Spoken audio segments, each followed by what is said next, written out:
Hi friends, welcome back to Nessa's Nook. Excuse the mess in my kitchen today. I've been really busy and then I'm still working on stuff. So the other day, I don't know for sure if you guys ever follow the the salted pepper. And my husband, I had made on the stove there. This is my third batch of the payday bars, and hopefully this batch does turn out really good. But she actually had posted a video on like a heath bar type thing. So a lot of it comes with actually where you have to use like the that white can't think of the name of it there, that stuff that goes into candy. And I thought there has to be maybe a different way. So hers, she actually puts in butter. Now she's well known for using her Ninja Foodies. I do believe she uses a Instant Pot too, but I'm not going to pull out my Ninja Foodi because it's an 8-quart and I just don't hardly ever use it, but I do use my Instant Pots. And she said to put it on high. The reason to put them on high without a food temperature or candy thermometer is that the heat will stay consistent. So instead of doing it over the pan and possibly ruining it, I'm going to go ahead and do like what she did, and I'll bring it down here. So I already have 1 cup of sugar in this package, and then you're supposed to do a cup of butter. So I'll go ahead, and this just came out of the refrigerator, so I'll go ahead and get this in here, and it's going to take obviously a little bit. I'll bring you a little bit closer here, maybe so you can physically see what I'm doing here. It's going to take a little bit because obviously, like I said, that just came out of the refrigerator. So I am going to try to break those up in a little bit smaller pieces. So hopefully it will melt a little bit faster. And then what you're going to be doing is you're going to be going ahead and stirring this. And you're going to keep stirring it to what would be about 300 degrees. And then what you're going to do is pour it out on a pan. And then you're just going to go ahead and put the chocolate chips over it, put some foil on it, and the foil will melt the chocolate chips, and then you just break it up once it all cools. But I'll bring it back once this cools off a little bit more, and I shall be back. And one thing she did suggest to do is to take your 9x13 pan, bring this down just a smidge, and to kind of like spray that a little bit. All right, and then she puts in her parchment paper, and I guess the oil is supposed to help. I cut off too much parchment paper. The oil is supposed to help keep the parchment paper in place. I'm going to go ahead and cut off that extra here. I didn't need that much.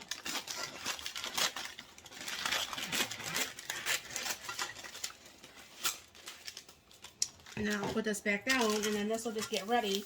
And then what you're going to be doing is I'm going to have to get the foil out and get the 1 cup of chocolate chips around. Well, this is a little bit starting to this is starting to melt just a little bit, but it's gonna be a little bit. So I'll bring it back once this is starting to melt and showing you what to do on this.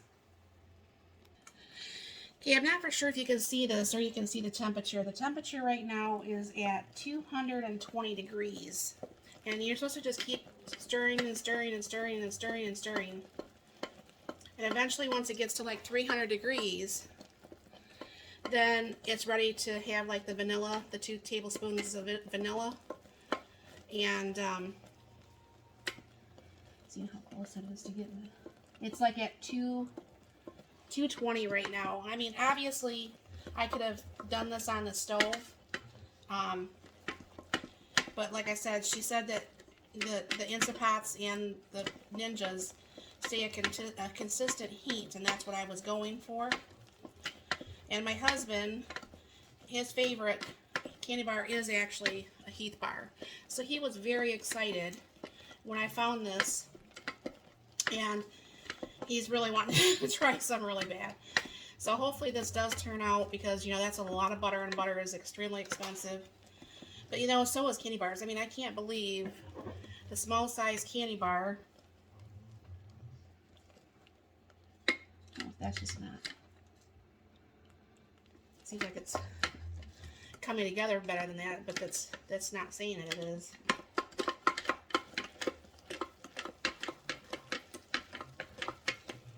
Still staying the same temperature. So I'm going to go ahead and keep stirring. As this gets closer to 300, I'll bring you back.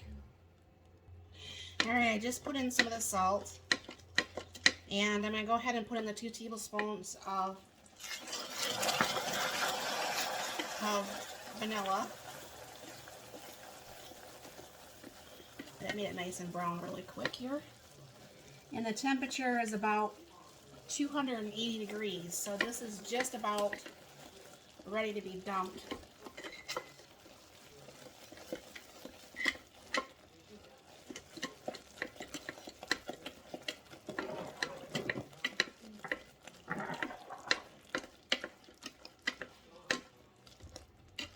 Well, that looks, I mean, it smells really good. I hope it tastes as good as it smells.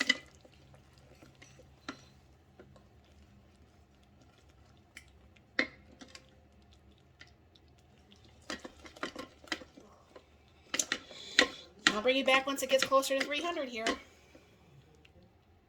Alright, that reached its 300 degrees. I'm going to say 300 pounds, but we all know that's not 300 pounds. So what I'll do is go ahead and shut this off. So it's good to know when you're doing this how hot your Instant Pot gets on saute. I had no clue it could get that hot. Alright, and what I'm just going to do is spread this out. Sorry if my arm's in the way. I'm left-handed, but I do everything right-handed. So when I have to do stuff like that, it's not always the best camera angle, that's for sure.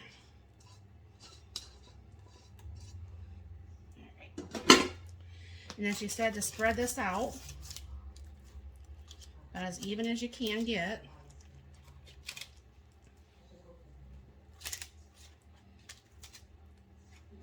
Because you don't want this to be too thick, because you know most heath bars are not that thick anyways.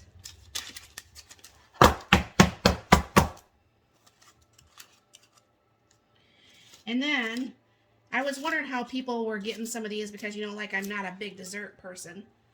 I was wondering how they were getting the chocolate to melt, and that's where the foil comes in. I won't actually be cooking with the foil, but what you do is you spread your 1 cup of chocolate chips all over the top. Spread that out just a little bit here. And then you're going to go ahead and put on your foil for a few minutes. And that's going to help hold in that heat from that 300 degrees. And I'll bring you back as soon as I go to spread this out. Alright, so you can see that you can go ahead and spread the 1 cup of chocolate chips. Wow, I was wondering how they did that. That is so cool. The little things that impress me, right?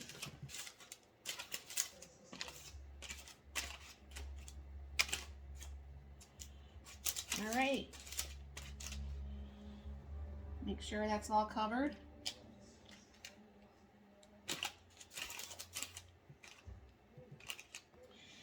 And like I said, Louise, she's got, if you have an Instant Pot, even a foodie, whatever, she does so much stuff, and she's got her own page and everything. She does a very, very, very good job. So what I'm going to do is I'm going to go and put this like outside really quick. Let it sit on the porch for a few, and I'll bring you back. Okay, friends, here's the candy. I'm going to go ahead and pull that out of the container. And it looks, I mean, I still got to probably set up a little bit longer, but here, honey, you can take a bite. I will take a bite. Yep, that's a heath bar. You said that's a heath bar, so Very good. Should I let that sit out there a little bit longer? Right, it's perfect the way it is. All right. Well, anyways, there we go. So there's the heath bars. So that worked out very well for today. And now he's very happy that he has homemade heath bars. So thank you very much for stopping by. You have a very blessed and wonderful day.